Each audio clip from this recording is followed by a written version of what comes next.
Hey, I haven't recorded anything in a while or uploaded anything in a while, but I am using my new iPad, which I've never owned like anything like this before. And this is my God iPad. I wanted to tell you the story of how I got this. I had been kind of fasting and praying, and because there were a lot of things that I needed to kind of talk to God about, and one of the things is several months ago, my computer crashed and I lost a lot of the videos that I was working on. That's why I haven't uploaded anything in a long time, because I didn't have a computer to actually work on. And so one day I was like, God, I need a computer, or I need something, and I had been saving up to build a computer for my recording studio, but I didn't have it built yet. And 2 days later, after I had prayed about this, one of my students showed up and she said, "Hey, my husband has an iPad that he never uses. Would you be interested, or would you know anybody that needs one?" And I said, "Yeah, I need one. In fact, I was just praying about it." She's like, "Okay, well, I'll bring it next time." So a week later, she comes and brings me this, and he hardly ever used it. It's brand spanking new. It's an iPad Pro. Has this really cool like leather case that it comes in, or that it is contained in, and I can edit videos on it, and I can edit music. And I've actually been working on editing my new album that I'm working on, the Fantastic Flying Frogs Searching for Atlantis, which hopefully will be finished sometime this year, and you can listen to it. It's kind of a surf homage to the surf genre. We have a lot of Beach Boy sounding stuff, some Dick Dale sounding kind of stuff, and so hopefully it'll be a fun album that you will enjoy. But I wanted to talk about, a lot of people like my video on being a multi-instrumentalist, so I kind of wanted to talk about that a little bit more today. It seems like that was something that really struck a chord with people, and multi-instrumentalism is one of those things that people, it's like they're awed when you can play a lot of different instruments. But I'm here to tell you there's a secret to this. It's not that difficult to play a lot of different instruments. Once you get one instrument under your belt, all the other instruments become really, really easy. And so if you want to sit out, like if you're a young person, or if you're just getting into playing instruments, what I would highly suggest is learn how to play the piano. Even if you don't want to be, proficient like Billy Joel or Elton John, just get a really good understanding of the piano, because understanding how the keyboard is laid out is really going to give you a good understanding of what you need to know about piano, about music in general. And I want to flip this iPad around and film a little bit of the keyboard, just so you can kind of see. Check this out. So here is the layout of the keyboard. All the white notes, C, D, E, F, G, A, B, C, all those notes are the C major scale, and every other scale is kind of built around that. And the black notes help you kind of divide the keyboard up. So between the C and the D, that's a whole step. And between D and E is a whole step. And then you have a half step, whole step, whole step, whole step, and then a half step. And that is the secret to learning every single scale you could ever need on the keyboard. So basically, if I were to take that same pattern and start on a G, I could go whole step, half step, whole step, whole step, whole step. It's a little hard to do this while I'm looking in reverse. Whole step, and then a half step will get you there. So now you have a G major scale to go with your C major scale. And if you start on an F, whole step, half step, whole step, half step, you get yourself an F major scale. And so those, let's see, get this set back up right. Being able to know that on the piano and being able to visualize it makes it so much easier when you switch to a fretted instrument. So let's say this is a bouzouki, okay?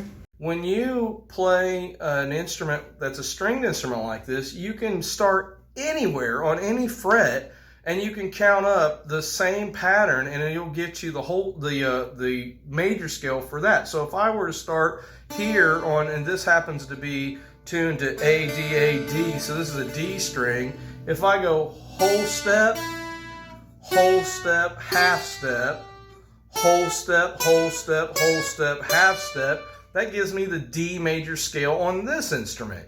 If I wanted to start on the A, I could go whole step, half step, whole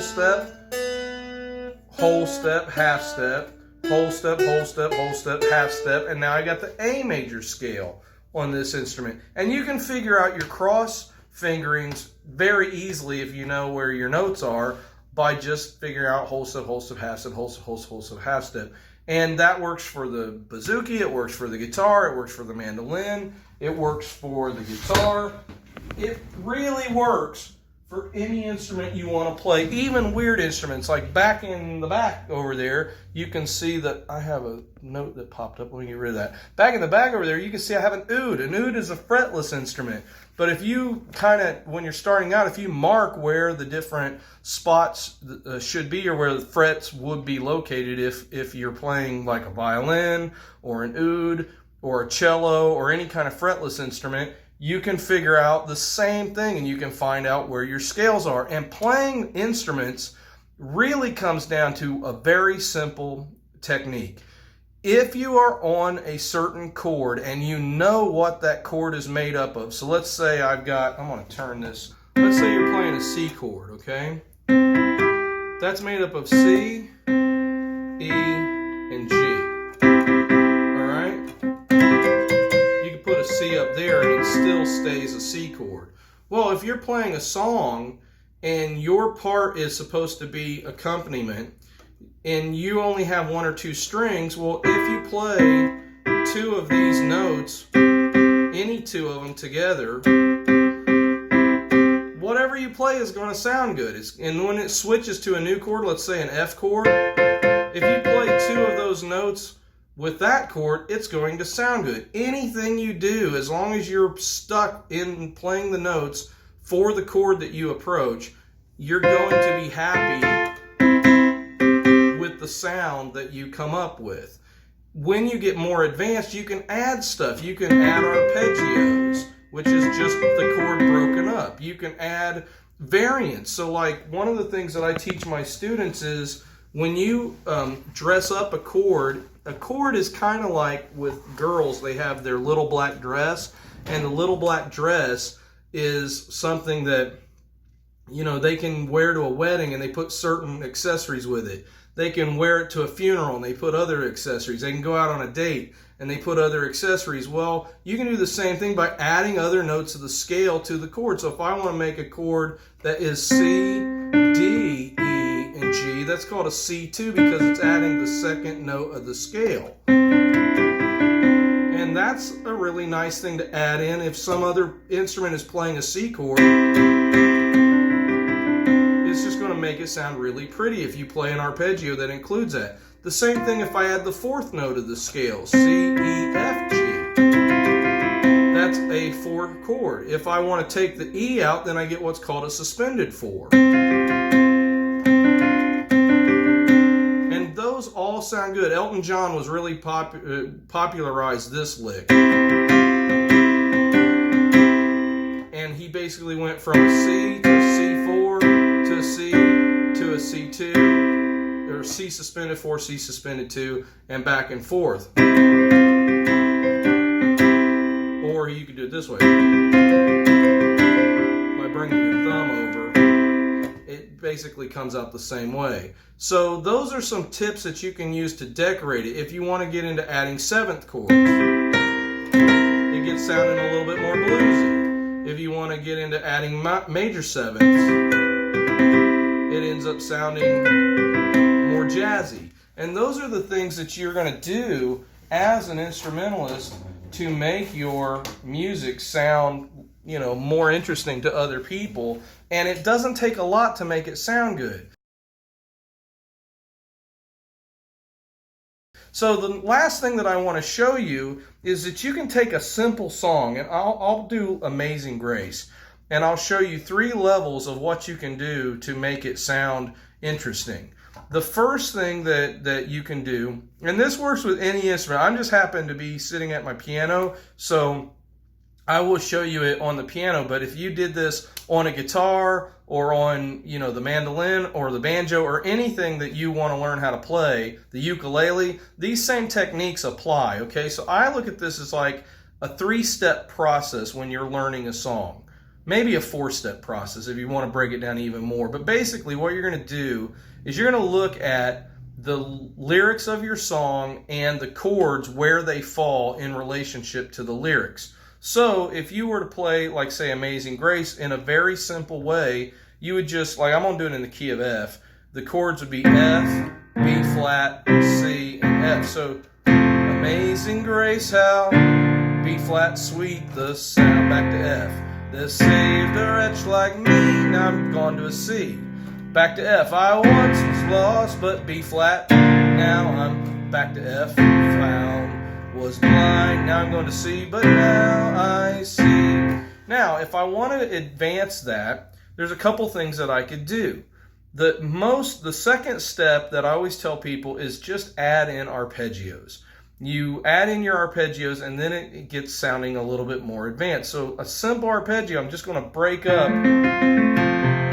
Just break it up like that. I'm not going to do a whole lot of fancy stuff with my left hand. I'm still just playing basic, a couple notes down there. So I'm not even playing like bass runs or anything. So, Amazing Grace, how sweet the sound, that saved a wretch like me. I once was lost, but now I'm found. Was blind, but now I see. Okay, so that's step 2. Now step 3 is where we get a little bit more interesting. Let's say you've learned a couple licks, like that Elton John lick that I played before, where I go from the first chord to a suspended 4, back to the first, then to a suspended 2, and then back to the first. So in F, it would sound like this. Or something like that. I might be, I'm actually adding an arpeggio with it. But if I just played it straight, it'd be. Okay, so you can combine the 2 of those, an arpeggio with changing up chords like that, and you end up with something that sounds really cool. So I'm going to do some arpeggios.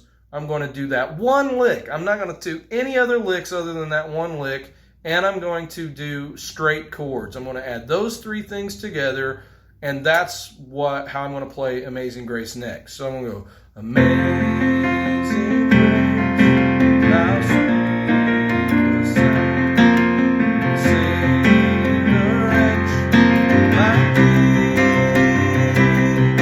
I once was lost, but now I'm blind, but now I see. So that's my 3-step process. Now if you want to take it further, you can go to a 4th step, and that's where you start tweaking the actual chords that you're using. This time, I'm going to add in a couple extra chords. I'm going to add a D minor, and I'm going to do kind of I guess it's a plagal cadence at the end. So I'll go like this. Same stuff that I did last time, just adding a little bit. Amazing Grace, how sweet the sound. Now I might tweak the left hand a little bit. Save a wretch like me. I once was lost, but now was blind. There's a D minor, but now I see. There's that plagal cadence from the 4 to the 1. That's it. That's my 4-step process, or 3 steps, depending on how advanced you are, to making a song go from just basic chords to sounding really advanced. And if you follow those 4 steps on any instrument, it's going to sound good. And you just got to keep practicing until the whole thing blends together and it sounds really nice. But you can be a multi-instrumentalist too. You don't have to just think, oh, that's only for people out there that are incredibly talented.